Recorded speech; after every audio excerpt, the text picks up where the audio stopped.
तो पहले समय में, मुगलों के समय में हमारे जो राइट्स थे, उससे पहले जो हमारे अधिकार थे, उससे पहले हम खुद ही अपने अधिकार बनाया करते जब हम खाली समझ समझ यहाँ थे, सब कुछ हमारा था। तो वो जो सिस्टम यहाँ से चला गया और उसके बाद भी हमें कुछ ना कुछ मिल रहा है, ज्यादा गुलामी महसूस नहीं हुई। ज्यादा गुलामी महसूस हो रही है अब, क्योंकि जो पढ़ने के अधिकार थे अंग्रेजों के समय, उसके बाद और अभी कुछ साल पहले तक, वो अधिकार जा रहे हैं। जो काम करने अधिकार थे वो अधिकार जा रहे हैं, और आगे उम्मीद भी नहीं है, आगे और भी स्थिति खराब है। तो अधिकार अब नहीं है, अब बोल नहीं सकते, अब जो काम है वो मिल नहीं रहा, पढ़ाई के लिए स्ट्रगल करना पड़ रहा है, रोजगार है नहीं। उस वजह से लग रहा है कि भाई अब मामला खराब है। तो मामला खराब है तो इकट्ठे हो जाना चाहिए, क्योंकि अगर इकट्ठे नहीं होंगे तो राइट्स नहीं मिलेंगे। आजादी लेनी है, किसी को रीजन कोई जो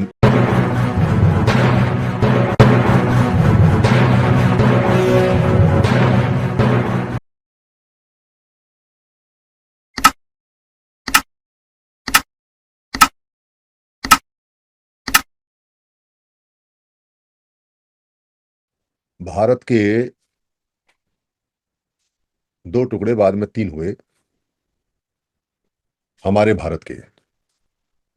हमें इसका अफसोस नहीं होता बेसिकली, और ना ही हम इस अफसोस को कहीं प्रदर्शित करते हैं,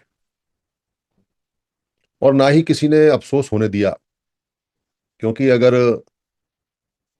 14 अगस्त को हम दुख प्रकट करते, 14 अगस्त की रात को हम मातम मनाते, 14 अगस्त की रात को हम हाय हाय करते, हमारे प्यारे देश के टुकड़े हुए हैं, तो हमें ये भी याद रहता कि किन लोगों ने हमारे प्यारे देश के टुकड़े किए। और वो कहानियां और वो किस्से भी गानों में गूंजते, जिन्होंने हमारे महान देश के, महान महाभारत के टुकड़े करके छोटा सा भारत बना दिया।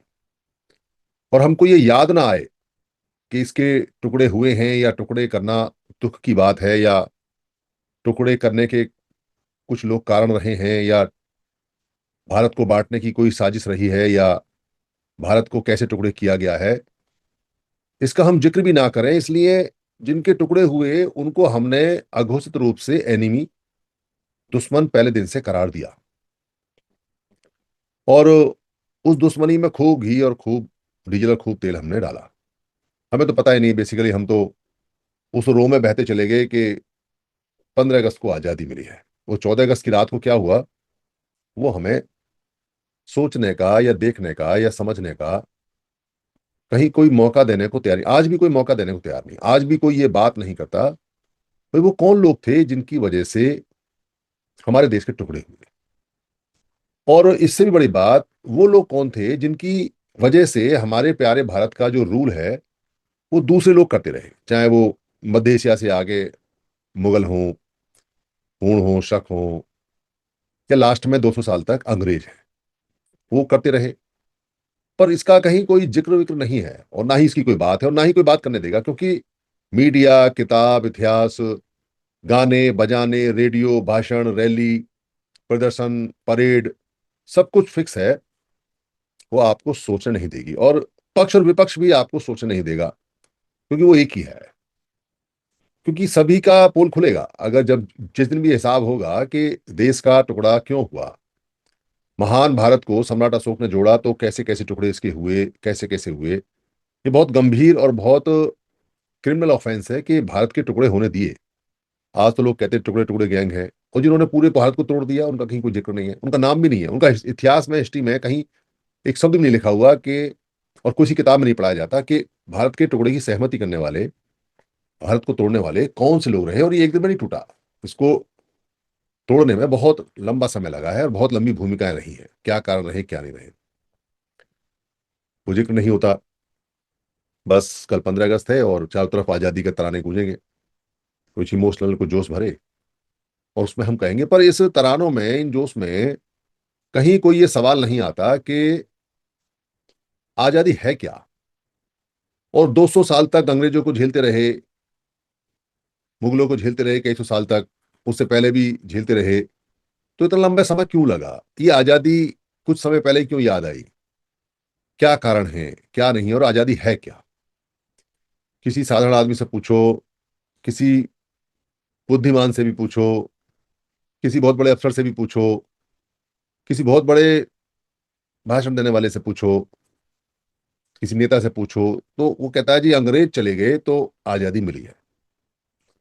पर ये नहीं बताते कि गुलाम हुए कैसे, क्योंकि ये बताएंगे तो पकड़े जाएंगे। तो पूरी किताबों में, तरानों में, गानों में, पिक्चरों में, खासतौर से पिक्चरों का ज्यादा रोल रहा है, अखबारों में, सब में यही बार बार बार होता है कि जी अंग्रेज चले गए, अंग्रेजों का राज था और अब राज हमारा आ गया। हमारे से मतलब किसका है ये पता नहीं। पहले तो भारत बोला करते थे, उसके बाद में फिर हिंदुस्तान बोलने लगे। पता नहीं चलता कि किसका राज आया और किसका गया। पर आजादी क्या चीज है, किसे पूछो क्या यही आजादी है कि रूल बदलना, राज का बदलना, और राज जिसको मिल रहा है उसको बदलना आजादी है?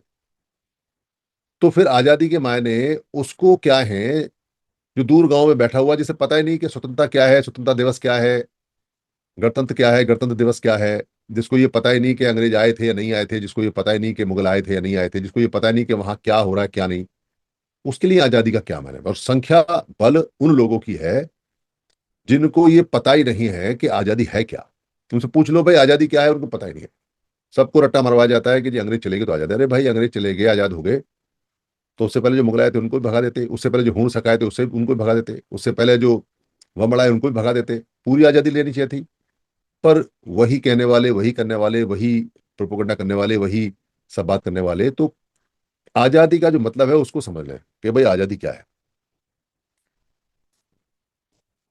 पूरी दुनिया में जिस मनुष्य को जो चाहिए, जिस जानवर को जो चाहिए, जिस पेड़ पौधे को जो चाहिए, अगर वो उसको नहीं मिलता है तो वो आजाद नहीं है, और अगर वो उसको मिलता है तो वो आजाद है। ये सिंपल सी डेफिनेशन है।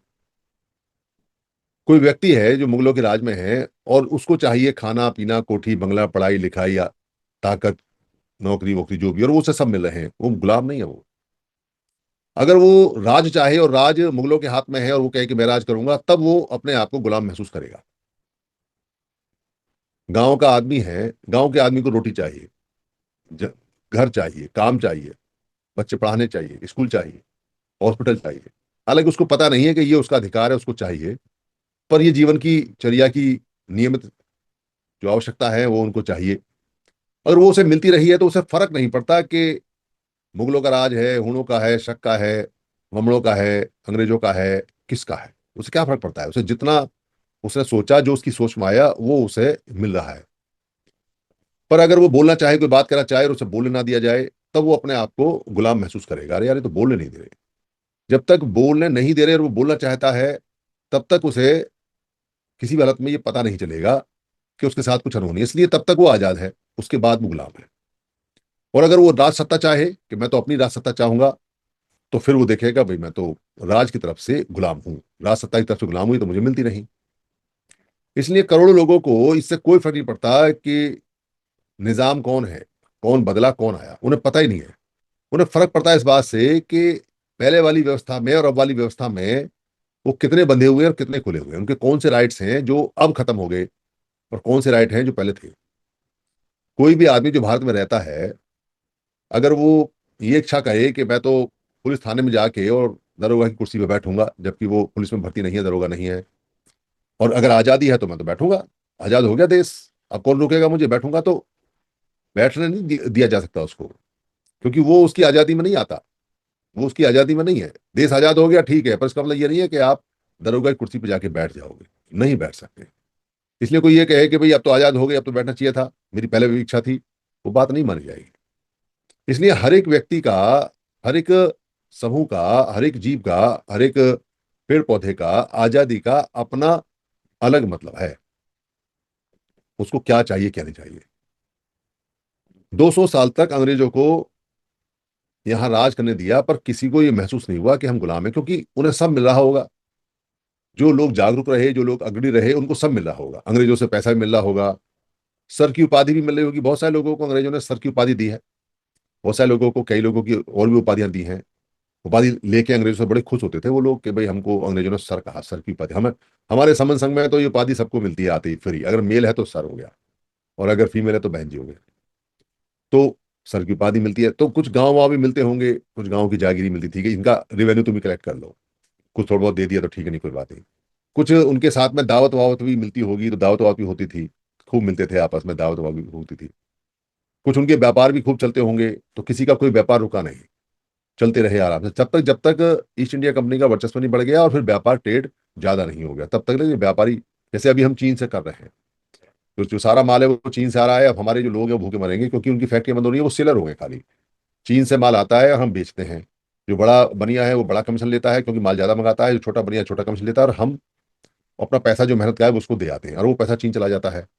तो धीरे धीरे करके वो पैसा वापस हमारे लोगों को नहीं मिलता, तो धीरे धीरे करके यहाँ अनएम्प्लॉयमेंट बढ़ जाएगा, सारा पैसा चीन ले जाएगा, और फैक्ट्रियाँ यहाँ खत्म हो जाएंगी, तो हम फिर दोबारा से गुलाम हो जाएंगे, फिर जमीन बेचेंगे, जायदाद बेचेंगे, सोना बेचेंगे, ये सब बेचेंगे, कुछ रोटी वोटी मिल जाए खाने को चलेगा, ये भी होगा। क्योंकि अगर ट्रेड बैलेंस ट्रेड ना हो कि जितने का माल आ रहा है उतने का जाए, तो फिर घाटा अगर हो तो घाटा बढ़ता जाता है, घटता नहीं, उसका कोई उपाय नहीं है उसको खत्म करने का। लोन लेते रहेंगे तो लोन भी अपने आप में एक बहुत बड़ा घाटा होता है।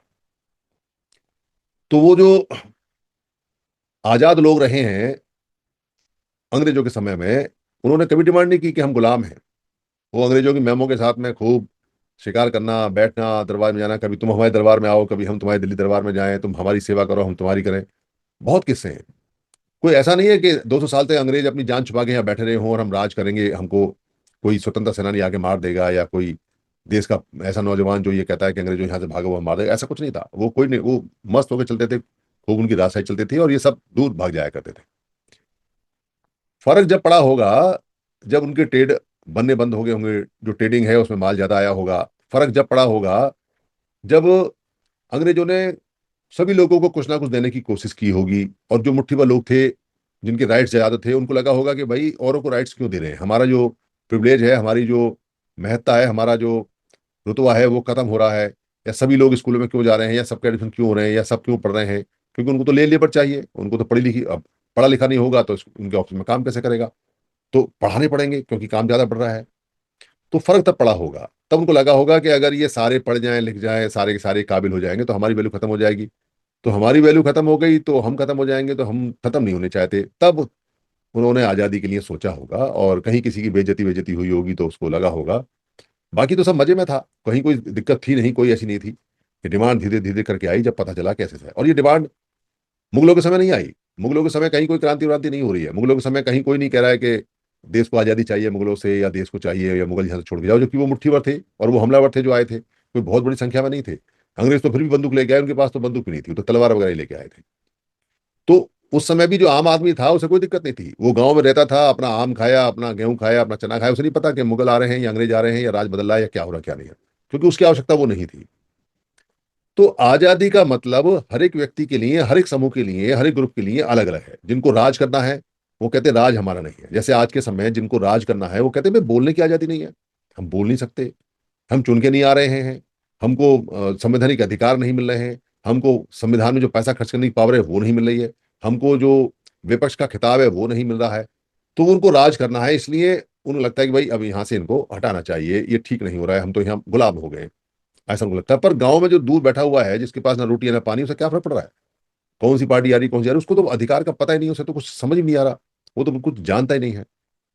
तो आजादी, हम जब यहाँ देखते हैं कि हमारे लोगों की कौन सी आजादी हमें मिली है, तो पहले समय में मुगलों के समय में हमारे जो राइट्स थे, उससे पहले जो हमारे अधिकार थे, और उससे पहले हम खुद ही अपने अधिकार बनाया करते, जब हम खाली समण समण यहाँ थे तो सब कुछ हमारा था। तो वो जो सिस्टम यहाँ से चला गया, और उसके बाद भी हमें कुछ ना कुछ मिल रहा है, ज्यादा गुलामी महसूस नहीं हुई, ज्यादा गुलामी महसूस हो रही है अब। क्योंकि जो पढ़ने के अधिकार थे अंग्रेजों के समय, उसके बाद और अभी कुछ साल पहले तक, वो अधिकार जा रहे हैं, जो काम करने अधिकार थे वो अधिकार जा रहे हैं, और आगे उम्मीद भी नहीं है, आगे और भी स्थिति खराब है। तो अधिकार अब नहीं है, अब बोल नहीं सकते, अब जो काम है वो मिल नहीं रहा, पढ़ाई के लिए स्ट्रगल करना पड़ रहा है, रोजगार है नहीं। उस वजह से लग रहा है कि भाई अब मामला खराब है। तो मामला खराब है तो इकट्ठे हो जाना चाहिए, क्योंकि अगर इकट्ठे नहीं होंगे तो राइट्स नहीं मिलेंगे। आजादी लेनी है, किसी को रीजन कोई जो निजाम है उसको बदलना है या नहीं बदलना है, उससे फर्क नहीं पड़ता। फर्क उससे पड़ता है कि पहले हमें क्या मिला था, उससे पहले क्या मिला था, उससे पहले क्या मिला था, सबसे ज्यादा कब मिल रहा था, और पूरा कब मिलेगा हमको, और अभी कम हो रहा है या ज्यादा हो रहा है, उससे फर्क पड़ता है। क्योंकि आजादी का मतलब होता है कि आपका जो मन कर रहा है, खाने का, पीने का, बोलने का, चालने का, पढ़ने का, लिखने का, स्पोर्ट्स खेलने का, व्यापार करने का, घूमने का, फिरने का, पत्रकारिता करने का, कलाकार बनने का, एक्टर बनने का, एमपी बनने का, एमएलए बनने का, किसी को पढ़ाने का, किसी से पढ़ने का, खेती करने का, किसानी करने का, प्रचार करने का, वैद गुरु बनने का, जज बनने का, सिपाही बनने का, उन सब के रास्ते क्लियर खुले होने चाहिए। क्लियर काम तो करना, बिना काम के तो आदमी बन नहीं सकता। पर रास्ता ही बंद हो तो चाहे भी तो नहीं बन सकता। और रास्ते बंद करने के बहुत सारे इनडायरेक्ट इनडायरेक्ट तरीके हैं। इनडायरेक्ट। और सबसे आसान तरीका है, सबसे ना रहेगा बांस और ना बजेगी बांसुरी, ये सबसे आसान तरीका है कि ना पढ़ा लिखा होगा और ना नौकरी मांगेगा। उसे पता ही नहीं कि क्या हो रहा है क्या नहीं है। थोड़ी बहुत कहानी सुना दो, एक आध मोबाइल पकड़ा दो हाथ में, अपना वीडियो वीडियो देखता रहेगा, रील वील देखता रहेगा, काम खत्म हो जाएगा।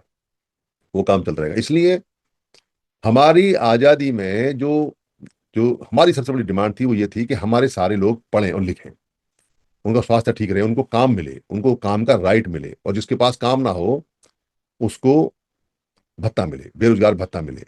और ये सारा सिस्टम हम खुद बना लेंगे, क्योंकि हम सक्षम है बनाने के लिए। इसे बाबा साहब अम्बेडकर ने सेपरेट इलेक्टोरल हमको ला के दिया, पर वो चला गया हाथ से, क्योंकि हम इकट्ठे नहीं थे। दोबारा आ जाएगा अगर हम इकट्ठे हो जाएंगे तो। रखा हुआ है भाई, वो समझौता कहीं खराब नहीं हुआ है। वो समझौता जो दोबारा हुआ था वो इलीगल है। मैं फिर बार बार बता दूं कि अंग्रेजों के साथ जो समझौता हुआ था डॉक्टर अम्बेडकर का, सेपरेट इलेक्टोरल का, वो ऐसा कैसा ही है, क्योंकि उसमें गांधी पार्टी नहीं था। पर बाद में जो समझौता हुआ वो डॉक्टर अम्बेडकर और गांधी के बीच में हुआ। तो गांधी तो पार्टी पहले था ही नहीं। गांधी से हमारा कोई वो नहीं था, गांधी को देने वाला नहीं था, गांधी को सत्ता में नहीं था। सत्ता में अंग्रेज थे। और हमने अंग्रेजों से अपना जो संधि की थी, इस बात की जो समझौता किया था, जो लिया था सेपरेट इलेक्टोरल का, और वही सेपरेट इलेक्टोरल हमें चाहिए था और वही हमें मिलना था। तो वो हमारा अभी भी है, पर मिलेगा जब जब हम इकट्ठे होंगे। फिर हम जो आवश्यकता होगी हमारी, जो हमें नहीं मिल रहा है, जो अधिकार हमें चाहिए, वो हम खुद भी ले लेंगे, कोई समस्या इसमें है नहीं। सेपरेट इलेक्टर का मतलब है कि हमें अलग से वोटिंग का राइट मिल जाए, जिससे कि हम अपनी बात को कह सकें और अपनी बात को पूरी करा सकें, जो हमें हमारे लोगों को चाहिए वो हमें मिल जाए। इसके लिए वो था। और तो खैर समण का दायरा बहुत बड़ा है। तब तो खाली बाबा साहब उसको एससी और एसटी के लिए लेके आए थे, पर अब तो बहुत बड़ा दायरा है समण का। समण बहुत ज्यादा है, क्योंकि अब तो नई थ्योरी है, नई बात है। उससे पता चलता है कि हम पुराने समय की बात को लेकर चल रहे हैं, तो समण और वमन के बीच की बात है। तो आजादी में हमको जो इतने दिनों से 79 ईयर से जो मिसगाइड कर रखा है, जो जानकारी हम तक नहीं आने दे रहे हैं, वो जानकारी बड़ी कमाल की है कि आजाद कौन हुआ, आजादी क्यों मांगी, उनको क्या नहीं मिल रहा था, कब तक उन्होंने आजादी नहीं मांगी, और आजादी जब लेने की बात आई तो वो खुद क्यों नहीं ले पाए अकेले, उनको हिंदू मुस्लिम सिख ईसाई का संघ क्यों चाहिए था। और उसके बाद जब वो लोग चले गए, रूल किसी और के पास आ गया, तो रूल आ गया, रूल बदला। जिन लोगों को रूल चाहिए था वो तो आजाद हो गए, पर जिन लोगों की आवश्यकता थी जीवन के संसाधन की, उन्हें तो मिला ही नहीं, इसलिए उनकी कोई आजादी नहीं हुई। वो आजाद नहीं हुए, क्योंकि वो आजाद तब होंगे जब उनकी आवश्यकताएं जो वो चाहते हैं मिनिमम वो पूरी हो। वरना ऐसी आजादी का फायदा क्या है? कुछ लोगों के हाथ में सब कुछ है और वही आजाद हुए और वही मौज कर रहे हैं, बाकी सबको तो कुछ मिला नहीं। इससे तो बेहतर वही लोग थे जो कम से कम बात को सुन लेते थे, जो कम से कम डॉक्टर अम्बेडकर की बात को सुन लेते थे, जो कम से कम डॉक्टर अम्बेडकर की बात को मान लेते थे, जो कम से कम समझते थे कि चीजें कहाँ चल रही हैं कहाँ नहीं चलनी है, वो ज्यादा बढ़िया थे। तो डिपेंड करता है। इसीलिए मैंने बार बार कहा है कि आजादी हर एक व्यक्ति की अलग अलग तरह की होती है, कॉमन आजादी नहीं है। कुछ लोग जिनको सत्ता के लिए आजादी चाहिए, उनको सत्ता मिल गई, वो हमको बिल्कुल भी नहीं उस जानकारी तक पहुंचने देंगे कि हमें आजादी का मतलब क्या है और हमको क्या चाहिए आजादी में, और हमको क्या नहीं मिला और हमने क्या खो दिया, और हमें कैसा कैसा चीज हमारी होनी चाहिए थी, वो नहीं आने देंगे जानकारी। क्योंकि अगर जानकारी आ गई तो फिर आप डिमांड करोगे, आप मांग लोगे, फिर 79 ईयर का हिसाब मांग लोगे, और फिर जब 79 ईयर का हिसाब मांगोगे तो बहुत कुछ मिलेगा, ब्याज के साथ मिलेगा। इसलिए पर वो जानकारी आएगी बाहर निकल के, क्योंकि समय बदल रहा है। अब इंफॉर्मेशन बहुत तेजी से स्प्रेड होती है, जानकारी बहुत तेजी से आगे जाती है, लोग बहुत तेजी से समझते हैं, नए नए तथ्य निकल के आते हैं, नई नई बातें निकल के आती हैं, कोई भी डाल देता है, उस हिसाब से मिलता है। और ये डिजिटल इंडिया या सोशल मीडिया रुकेगा नहीं, इसकी रिस्ट्रिक्शन हो सकती है, पर ये रुकेगा नहीं, ये चलता रहेगा और ये बढ़ेगा आगे, इसलिए जानकारी स्प्रेड हो रही है। तो यहाँ जितने भी लोग हैं वो इस बात को समझें। एक छोटी सी बात है कि जिन लोगों को सत्ता चाहिए थी और जो लोग अंग्रेजों से सत्ता को ट्रांसफर कराना चाहते थे, वो मुट्ठी भर लोग थे और वो कुछ नहीं कर सकते थे, उनको जेलों में डाल दिया गया, वो कुछ नहीं कर सकते थे। उन्होंने मूवमेंट चलाया, और उन्होंने मूवमेंट चलाने में अपने साथ में अनपढ़ सीधे साधे गांव के इधर उधर जो लोग थे उनको जोड़ा, और उनको क्या कहा कि ये बाहर के अंग्रेज बाहर से आए हुए हैं, ये राज करें, इनको भगाना है, हमारा राज आएगा।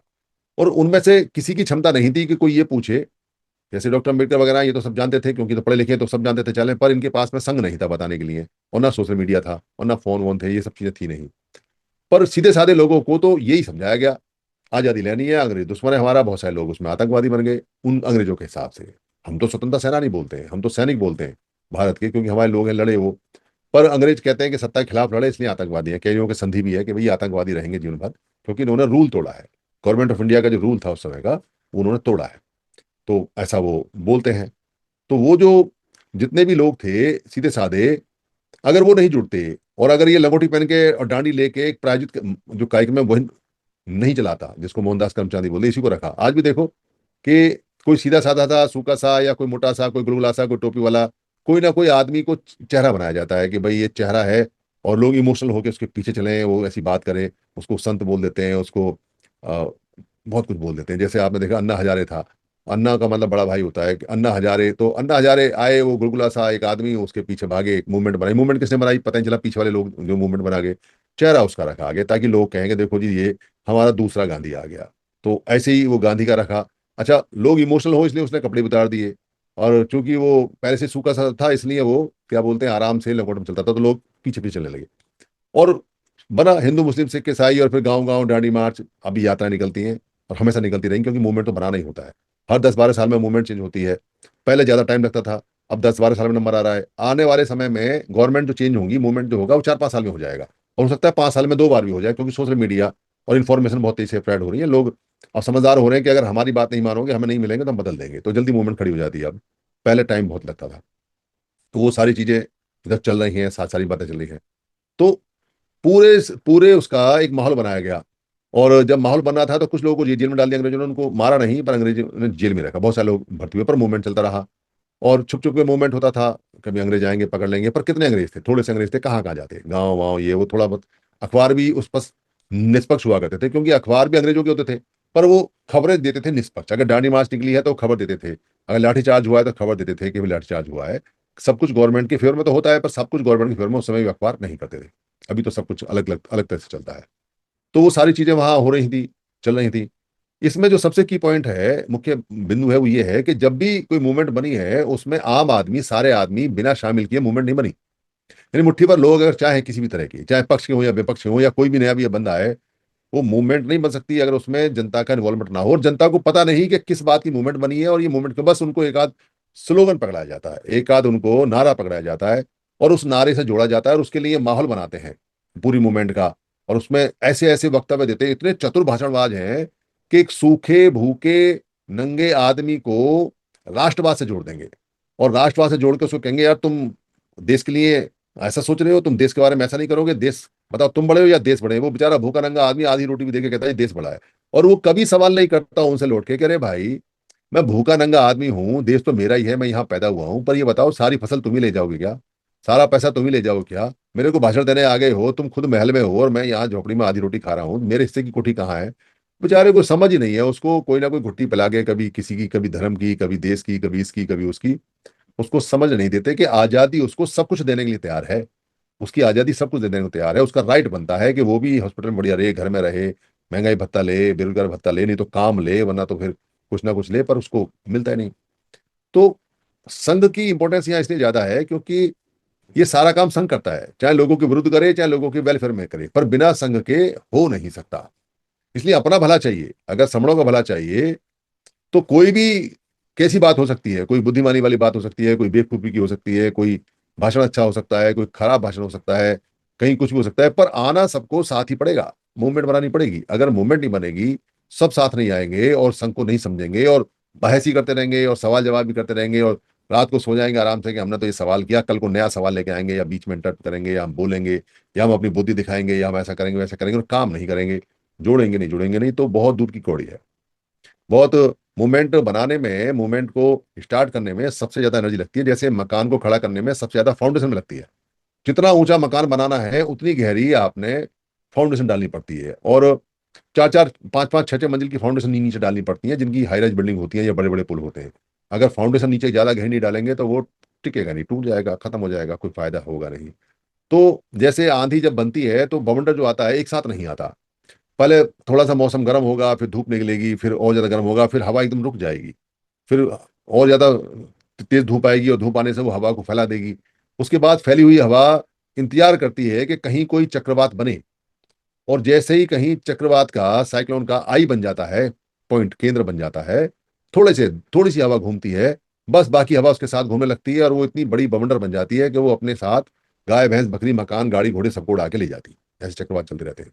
तो वो जो मौसम बना पूरे दिन में या 2-4 दिन के अंदर बना, उसके बाद चक्रवात बना है। कोई ये कहे कि भाई साइक्लोन बन गया एक साथ ही और चक्रवात जो था वो एक साथ ही बन गया, और देखो अभी अभी तो हवा ऐसी थी और अभी ये कितना भारी बन गया, ऐसा नहीं है। उसको बनाने में पूरा सीजन लगता है, मौसम लगता है, टेम्परेचर लगता है, सनलाइट लगती है, उसकी क्लाइमेट कंडीशन है, फिर एक आई बनता है, फिर जाके वो बनता है और बन के वो अपना काम करता है। तो पूरा समय लगता है इसमें। ऐसे मूवमेंट्स जितनी भी होती हैं, मूवमेंट एक भाषण में या एक बोलने में या एक दिन की मीटिंग में या 2 घंटे के भाषण में या जोश वाले भाषण में या हाय हाय हुल्ला में ऐसे मूवमेंट नहीं बनती। ये सहयोगी होते हैं, पर मूवमेंट बनती है शांति से, पूरे साल, 10 साल, 20 साल, 50 साल काम करने से। उसके बाद कहीं परिणाम आते हैं। और कोई बहुत जल्दी में है तो उसके परिणाम नहीं आ सकते, बेचारा मायूस ही होगा। पर परिणाम आते हैं, परिणाम आते हैं, पहले दिन से ही आते हैं और वो धीरे धीरे करके बढ़ जाते हैं। और कब वो बवंडर का रूप ले लें उसका कुछ नहीं पता चलता। कोई सा मौसम, कोई सा सीजन कहीं भी क्लिक कर जाए, कुछ भी हो सकता है। तो यहाँ जितने भी हमारे अ, संगी हैं वो इस बात को जान लें कि थोड़ा सोचें कि विस्तृत रूप से कि आज़ादी में हमें क्या चाहिए। जो देश आज़ाद है, सरकार अंग्रेजों की चली गई पर दूसरी सरकार आ गई, हमारे अधिकारों का क्या हुआ क्या नहीं, तो हमको क्या क्या चाहिए और हमें जो चाहिए वो पूरा कैसे होगा। किसी भी हालत में वो मांगने से तो पूरा नहीं होगा। वो तब पूरा हो सकता है कि जब हम इकट्ठे हों, और इकट्ठे होने के बाद में फिर हम संविधान से कहें कि हम इतने लोग हैं, हमारा हिस्सा हमको दे दो। तो फिर हमारा हिस्सा संविधान हमको देगा। कोई व्यक्ति नहीं देगा। संवैधानिक पद पे जो उस समय लोग होंगे वो देंगे। संवैधानिक पद पे संघी भी हो सकते हैं, संवैधानिक पद पे असंघी भी हो सकते हैं, संवैधानिक पद पे कोई विरोधी भी हो सकता है। पर उससे फर्क नहीं पड़ता, क्योंकि जब संख्या बल ज्यादा होता है तो कॉन्स्टिट्यूशन ऑफ इंडिया आपकी राइट आपको देगा ही देगा, ये उसकी ड्यूटी है। और ये ड्यूटी तब पूरी होती है जब संख्या बल ज्यादा हो, क्योंकि संविधान कहता है कि दिखाओ संख्या भारी और ले जाओ अपना अधिकार जितना भी है। अगर आप अपना अधिकारी अगर आप होना चाहते हैं अधिकार के, तो संख्या भारी आपको दिखानी पड़ेगी और वो बात सारी की सारी आपको मिल जाएगी। तो मेरी बात यहाँ समाप्त हो गई। और किसी को मेरी बात से कोई परेशानी हो तो मैं संघ से माफी चाहता हूँ। संघ मुझे माफ करे, संघ मुझे माफ करे, संघ मुझे माफ करे। संघ नमामि, संघ नमामि, संघ नमामि। संतों को वंदना।